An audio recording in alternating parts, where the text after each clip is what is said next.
Hello and welcome to the Engerati studio. I'm joined now by Fabien Roques, who's the Senior Vice President of Compass Lexecon. And Fabien, first of all, welcome. Thank you. You're going to dash off to a panel soon, so we're going to try and make this as quick as we can. But we were talking a little bit off air about the complexity within the energy sector, that we're not only trying to integrate renewables from a market and energy trading perspective, but we also have to do it physically within the infrastructure that we have to do. I mean, from the work that you've done and the way you're looking at this sector, what do you think is the burning platform at the moment in terms of moving into this next level of electrification? I'd say one of the big challenges is coordination.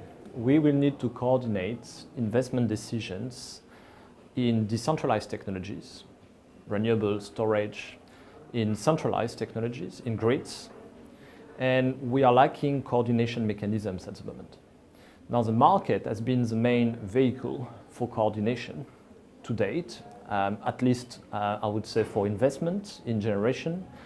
It needs to be broadened, in my view as an economist, to provide price signals which are efficient across different time frames, across different geographies, for a successful energy transition. And when you look at it as an economist, and we'll stay there, and I'm not going to ask you about synchrophasing or anything like that in the physical grid, but as an economist, I mean, what would you pull out as one of the biggest issues in terms of getting those market signals right? Because I've been commentating on this sector for the last 5 years. Everybody said we need to get the market signals right. It seems like Groundhog Day. You know, why haven't we sort of tipped that barrier? Because if the desire is strong enough, we've seen this in the past, we can make it work. Do you think it's still not clear enough why we're doing this? I think there's a range of issues. The first one is a market doesn't exist in a vacuum, right? A market is created by human beings and it's a means to an end, right? So there are institutions, there are regulators who deal with that market and make sure it delivers what it's been designed for. Now we have to ask ourselves, do the markets that we have today contribute to our objectives, our policy objectives? Are they fit for purpose? Because we need to remember that the market design we have, the wholesale market design we have, has been largely conceived in the 1980s. I can point you to, the textbooks, etc., that I use with my students. Mm-hmm. This was a time when we had essentially large-scale generation with significant variable costs, coal plants, gas plants, oil plants, competing with each other. We are today in a very different situation. We have a lot of decentralized generation, storage, competing with some of these remaining centralized plants. We also have demand response coming in the market, and we also need to make investment decisions in the network. So you see that the type of market, the type of price signals that we need, needs to recognize this change in technologies, but also this change in policy intentions. And on the policy intentions, I mean, you mentioned it's like, a market is designed to serve a purpose. And the ecosystem that you described in the 1980s is not the one that we're here. And you throw into that the effect of technology. We're now getting a generation characteristic that has something akin to Moore's law. It's getting more efficient and so on. Do you think that we're not anchoring behind the right output? Because there are two things that I see. One is either decarbonization, so that's like one anchor. Oh, hang on, it's all about decarbonization. Let's roll behind that. But then the other side of it, what to me doesn't work is, how do you then square that up with the investment that's needed for the complexity of the electricity system that we're designing? I think you're right. I mean, there is a tension between different policy objectives. You have decarbonization, new technologies, but you also have security of supply as the anchors, as you said.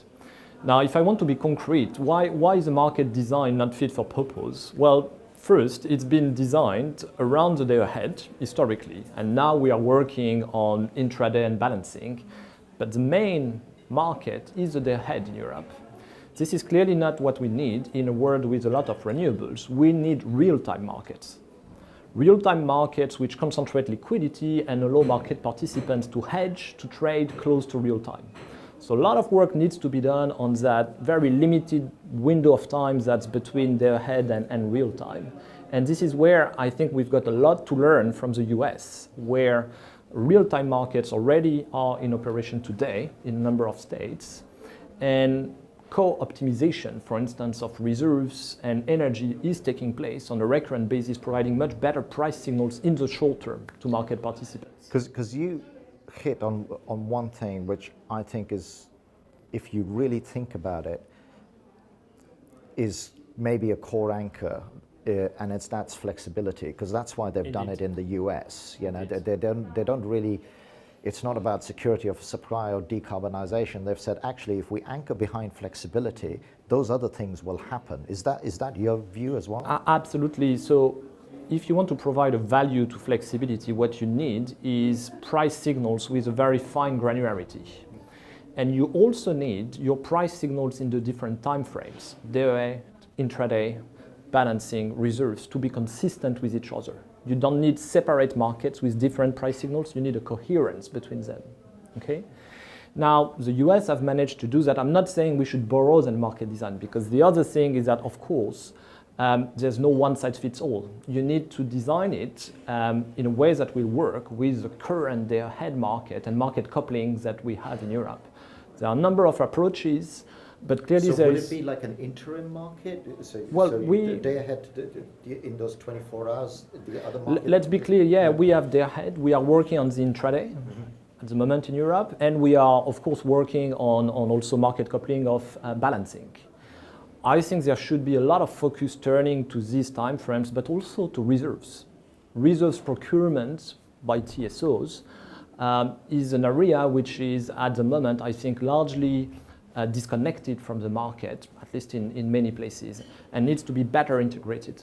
But this is where the capacity market comes in, right? Potentially, or is that? Well, the capacity market depends. It depends. If you are talking about a flexibility product, there is a linkage to, of course, real time. If you are talking about the availability, meaning being there to produce in case, this is slightly different.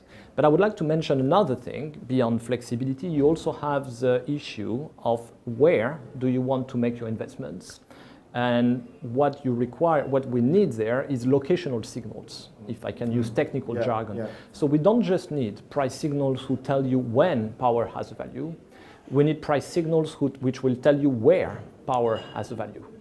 And we critically need that at the moment, because we simply have price zones, which are the different countries, with some exceptions in the Nordics and Italy. But we need to be able to reflect in price signals the congestion of the network. That's going to be another key facilitator for a system with high shares of renewables. Because that's another thing, like, you know, this is where we get the collision with the physical, you know, because if there's a huge amount of congestion, a lot of TSOs and DSOs are scratching their head and going, hang on a minute, we just can't keep throwing infrastructure at this. We've got to get rid of it in a different way. And if you get a and maybe, as you say, between building a new line or activating more demand response or activating more flexibility, there is a trade-off here and an optimization to be made. Now, I think that optimization can only take place if you've got price signals which reflect the congestion of the network and price power differently depending on where it is produced and consumed. Now, in Europe, we have not been very successful, as you know, in putting in place locational price signals.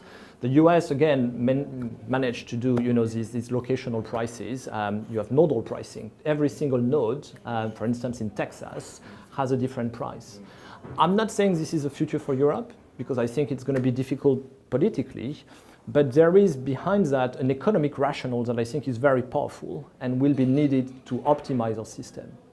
Now, on that topic, I believe that market forces will self-generate these signals in a way. If you just look at, for instance, flexibility platforms that are appearing in a decentralized way, if you look at some of the microgrids, if you look at some of the demand response providers, what these platforms are doing, these new platforms, is having an emergence bottom-up of local price signals.